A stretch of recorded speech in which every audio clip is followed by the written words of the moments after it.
Hello everyone, I'm Umi and I'm very happy to come here again with another author, another personality today, Mr. Sagar Kumar. And we will be talking about his book, Interrogation, Not a Monster, Not a Saint, just a common man crushed by justice, gone blind is Republic. Before going in depth about the story, about the book, let me give a very short introduction of Sagar. So Sagar Kumar is a writer and director based in Bengaluru, originally from Shimoga, and he holds a B degree. And he has also worked in IT industry as an iOS developer like 7 years before. Before now he is a full time storyteller, and regardless of the medium, he wishes to be known simply as a storyteller. He firmly believes in the words of Michael Lewis. If you learn how to tell a story, it gives you powers you didn't have in all sorts of places. His debut film, Anamadhaya Ashok Kumar, hope I'm pronouncing it correctly, received Yeah. critical acclaim for its bold themes and emotional depth. It achieved the highest rating from Deccan Herald with a score of 4 stars and is currently seeking its place on OTT platforms.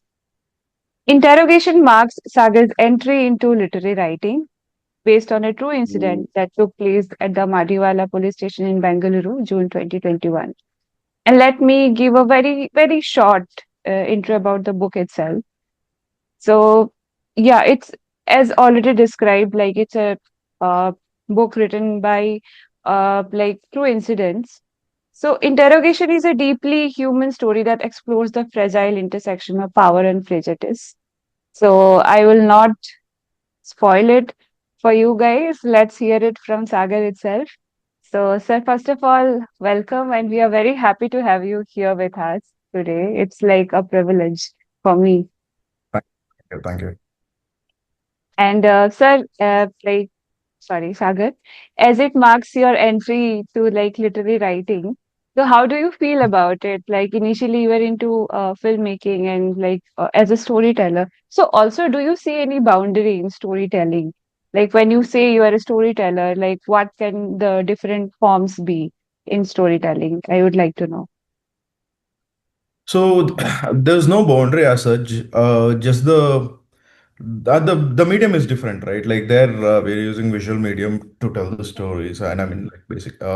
Here, like we're just putting it as words, and I don't actually, to be very frank, I don't know. I mean, how to write a novel. I don't know how to write a novel. I always believe like okay, I believe like I've narrated this book. That's all. Then I've taken a narration style. So like the readers, that's what the readers have told me that this is more of a narration style than like a proper novel kind. So, and I never wanted to be an author in the very first place. This is just an accident. I was writing this and I think, I mean, maybe if we make it as a movie, like I thought it might reach the audience, but like writing it as a book will leave lot, I mean, you don't have a lot of filters when you write it as a book. But when you write it as when you make it as a film, you'll have a lot of filters like from censors and like you can't show this real incident in certain way. All of that is there. So that's why I choose to release it as a book first and then thinking of making it a movie. And there's the like you asked, like there's no difference as such in storytelling, right? Like be it book or a film, like a lot of things are common. Like I feel like if you're true to what you want to say, like or what you want to tell the audience, like what story it is, like then rest of it will happen. I feel like, and most of it, like what I feel is, be it a book or be it a movie, like you are not choosing to write it. The content is choosing you. The content is choosing the creator, basically. You're there when the film is happening or book is happening. That's all. We are just the medium. If the story had to be told, it will be told. Like if not me, it'll choose somebody else to say it. That's all. Right. And I completely agree with the sentence you just said. You don't choose the, I mean, story and the medium, it chooses you, and vice versa. So, whenever you came into filmmaking 7 years back, if I'm not wrong, as I have already read it. So, I asked you, how did the idea came into your mind of becoming a storyteller or filmmaker? Because initially you were into some other field, and from the beginning you already thought that you would do something like this in your future, or it just suddenly happened to you. So, I mean, like basically, I never had an idea, like say like till my 20s, or like I never had an idea till I finished my engineering. Yeah, I mean, I was really interested into movies, not a lot of novels, but like I was really interested in movies, but I never thought I wanted to become I mean, storyteller or a filmmaker, like, or a writer or anything. So, like, I mean, I wanted to make a short film. Like, because I mean, I was telling a lot of stories to my friends, like, and all of it. Like, I had a very different way of narrating the stories. Like, I used to tell my brother's kids, or like my cousin's kids, and all of them. So, like, once, like, I mean, I had a very small story that I wanted to make it into a short film. When I did that short film, like, it was selected to a couple of film festivals, and it was aired in TV and all, and Mm. also the small interview was taken of us. So that's what interested me. Okay, maybe if I tell my stories, like, people will like, I mean, I don't know if people will appreciate it or not, but like, at least the the narration, I mean, the basically the narration has its potential. Like, I felt the way I narrate it, it'll reach people, is what I thought. So that's when I started writing. Till then, I had not, I mean, other than the short film content, I had not written anything. So that's the only thing that I did. And after that, I started writing contents. Like, what I believe in is, like, if you're, I mean, when you're writing a story, like, it can't be a completely fictional story. If it has some real elements, then it will grab audience eyes. Like, completely, if you're building in thin air, then obviously, like, it won't have like a lot of emotions in it. But if you find a like very small, like, be it in a 2 hour film, even if it is a 10 minutes film, if you're 10 minutes content, if you're building story around it, then it has a lot of potential to connect with audience, because it's a real incident. Mm. So that is what I believed in the very beginning. Like, even then, when I was writing, I never wanted to become a filmmaker. I just did that short film when in my 2 days leave or something. Then going forward, like, I was in IT constant. I was in IT constantly for like 5 6 years since then. Like, okay, I made one more short film which was nominated in SIMA Short Film Awards for three different categories: best director, best actor, and best film. So that's when I was thinking, okay, I can make a feature film. And I approached Kishore sir, like, here. I mean, if you have seen She series in Netflix, he's the Mm. lead of that, and he's a very famous actor in South, and he supported me a lot. So I gave him a story. He liked it. He said we can do that, and like, we started like that. And I took a sabbatical leave when I wanted to shoot the film, and we did it. So basically, in all this process, like, when I was making the film, that's when I knew, like, okay, I want to be a filmmaker. Even while I was doing a short film, or before that, I never wanted to be a. I mean, I never wanted to be a, but like, I never knew I will become a storyteller. When I was doing my feature, I knew, like, okay, I am doing this, I want to do this. But before that, I never had an idea that I'm going to be this, or I want to do this. Right.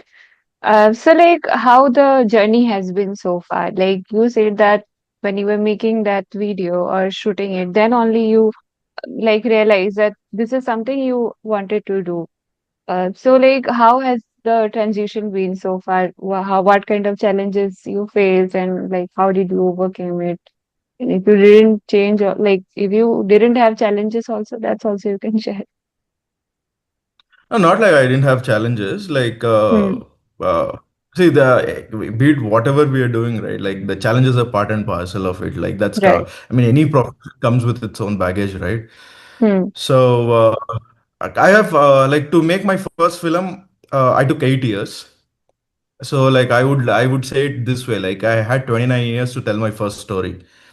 So like, it's not struggle. Basically, you're preparing yourself for it. That's all.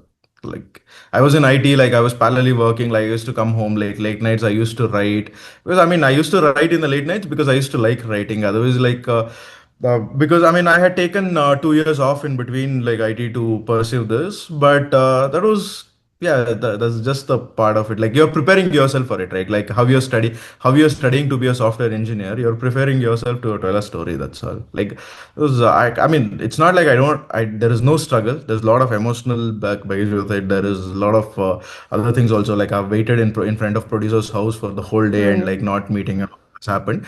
But it comes with its own drawbacks and baggage. So, like, we have to accept it. That's all. There's not, like, I don't consider it as struggle. That's it. Right. That's very positive way of looking at things.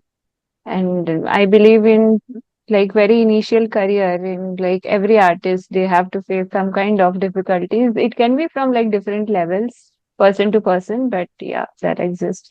So let's talk about the book now, Interrogation. So how did the idea came? Like there are hundred of incidents happening every day around us.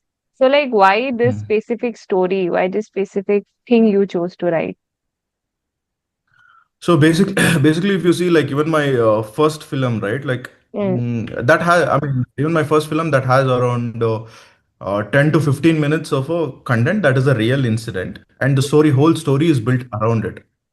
So, mm, like I said, like that's the way, like I believe in writing it, right? Like I take a small real incident, I build a story around it, like I fix it, it becomes completely fictional. That's how mm, I write. And this story, like like it's very near to me because this happened to one of my close friends. So I on the day of the incident when it was happening, I was also like a part of the story.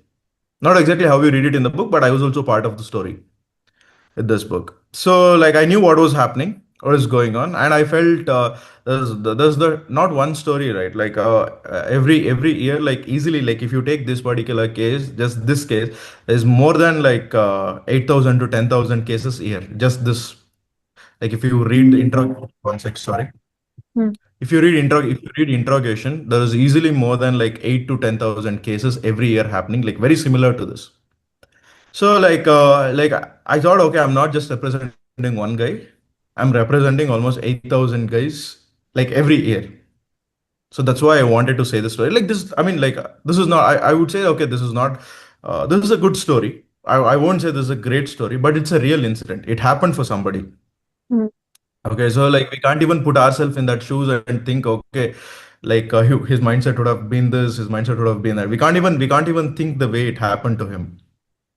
So like I wanted to say that like maybe I mean I have not interacted. I have not completely interacted with person to know what exactly his mindset was. But since I've told in multiple perspectives, that's Mm, that's that's a way I could shelf away from what his mindset was. And it's not about one person's story. It's about like see if you see like 10 years or 20 years or 30 years into 8,000 to 10,000 people every year, as in like how many people would have faced this and facing this constantly. right. And like it also questions the like justice, like judicial system and justice. So like as a person out of, I'm not asking you as a writer. So as a person, how do you think how capable the system is in India to, I mean, you say this cases happened like every year, 8,000, 9,000. So I mean, you might have done some research and you have found how many cases actually get to be heard like around the judiciaries. So what's your say in this? Okay, so like there's I mean what I believe in is there's a simple analogy for it. Okay, so basically nobody is good, nobody is bad. So imagine, right? If you have read the book. So the thing is, if I was put in that situation, right? Say for example, so when you are like when you're watching it in a bird's eye, or you want like absolute justice, right? You don't want somebody who's wrong punished. You want somebody who's like done a mistake. He has to be punished. Example: person who's guilty is your brother, is your father, is your sister, is your mother. Mm, Whom side would you take? Do you take your family side? Or do you take your or do you want justice for it? That's where it all starts, right? Like the cops, if they're doing something, either like there is family motive or money motive. Sometimes it is even more than that, like something like you call as caste, religion, and all of that, like language, all that is there. So it's like that, like unless and until I mean I'm not questioning, or I'm not saying like the how Indian justice is trading, or like what is happening, like all of this. But it like it put any human being put in all of this situation, we won't we won't choose absolute justice. That's what I believe. Like we would like to support somebody who's very close to us. But if that person is not very close to us, if that doesn't, I mean, if it's not making sense to us, then we want absolute justice. That's how our mindsets are. And to be like to believe in like complete justice all the time, you have to be a great human being. That is like that is actually nobody I feel. Yeah. So like you have also like this is your debut book and you are just presenting it to the world out there. So what do you expect from your future readers? How should they take this book and read this book or perceive about it? So what I want them to do is just like take it like a take it like a pinch of salt. So next time when like when they are going through or when somebody else is going through, tell them what you have to do. Like instead of giving somebody money and getting out of it, I have told them. I in the book itself I have mentioned if with I mean like if they are not given money, they had one more route of doing it. So, like next time when somebody is going through this, or next time when somebody is going through this, tell them this is not the right way to do it. And Right. at least next time, well, like if you know somebody is going through this, support them in any way so that like at least they are not punished like this. So that's a small awareness that I want to bring. Other than that, like I don't think so. Like anything else this like this book can do. Like definitely it'll be there for longer time. Mm. But like if anyone is reading it, I just want them to feel that person's pain and support if somebody is going through this. That's all. Right. And I also want to ask you the amount of like the mentally you have suffered or the you have seen people suffered like being suffered about the situation. So like if you Mhm. have ever been faced something like that, like mentally you were struggling. So what do you also suggest to people? Like you as a character, I mean you have written the entire story and you have there to see all these things. So what do you suggest? How can they take mental support or anything such? So I don't know because like I said, I was not the main character of the film. Like I was just one of the supporting characters, right? So like even if you read the story, that's how I've narrated it also. But the Mm, thing is, people who are going through that, right? Like they have to be. I mean, nobody will be that strong to go through all of that. They'll need a lot of motive to like mm, even stay alive after that situation, right? So what I mean what I would say is like just but I mean even if when I talk to people, a lot of people who's going through like smallest of the smallest things like this, like people like they would have lost their family in the accident, they've like and they did not get proper justice for it, like and all of this, mm, right?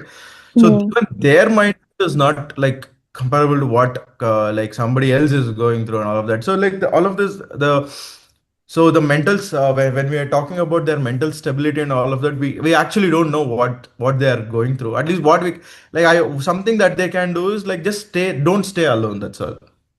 Just don't right. stay alone. Like a lot of things, like see, like nobody can carve you out of your own situation. Like that has to Mm, be us. But all the support that we can get is people support, like our family support. Sit with somebody who's with us, like and tell them what we are going through. That is something we can do. Other than that, like nobody can carve us out of the situation that we are in. We have to find our own path. right. That's the and we are very, I mean the saddest part is we are in a like I mean I exactly don't say like we are in a place like this, but there is lot of scope for things going wrong. That's where we are in, right? There's a lot of scope where like money can make things go wrong, like and all of the other things, the caste, language, and all of these things can make things go wrong. So like we're in a place like this, but still we have to be positive. I mean, like I don't say optimistic, but we have to work our way around out of it. That's all.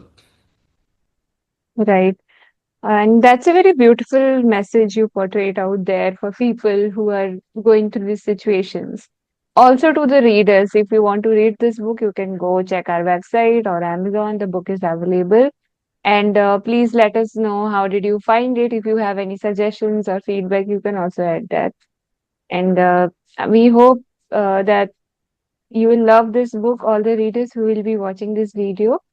And Sagar, it was very incredible, like you being here and discussing all these things. Although the discussion was not that very long, but I also thought you could have shared a lot of things about it. And we didn't want to, I didn't want to personally discuss the book a lot because I want people to read it at first, and then maybe we can have a very good interactive sessions about every character, every story that exists. So thank you so much for being here with us today. We are very, very happy to have Just you. one sec, sorry. Yeah, Just one sec. Sorry for that. yeah. Like, I mean, you asked about the mindset, right? Like something I Hmm. wanted to add. This is when I was writing the book. Actually, like when I wrote the story, it was like 3 years back. I wrote the story. Hmm. After that, when I was writing it as a book. I mean, I wrote it in one night, full the Hmm. complete book, to say. But the point is, like, even when I was writing it, I was completely like reliving that moment. So like that's what like the mindset is. But when that person is going through, you can't even imagine that mindset, right? So that is something that I wanted to add. So Right. And I also believe the process makes the things easier. The more you process about things, at first it Mhm. may feel very, very, overwhelming to you. But as a writer, when you sit down to write it, the things slightly gets better, or maybe we are just used to the things. I don't know how we perceive it. So yeah, Mhm. thank you so much for sharing it. And would Sure. you also like to add something to it, or like? Well, that's it. I guess I like it, but like I said, like I'm an accidental author, so that is how I like to treat it. Yeah, I don't know much. But I would say being an accidental author is also like a way, a medium for all the people who were not able to tell their stories. So I think Yeah, readers definitely should read it and like let us know. Also, if they share similar incidents or stories, and if they are comfortable to align with it, so they can also share their thoughts. And thank you so much, Sagar, for being with us. I really enjoyed the conversation. I hope we could talk about it on like a lot, but since we have very limited time, but thank you so much. It was really, really sure. insightful. Nice talking to you. Thank you. Thank you.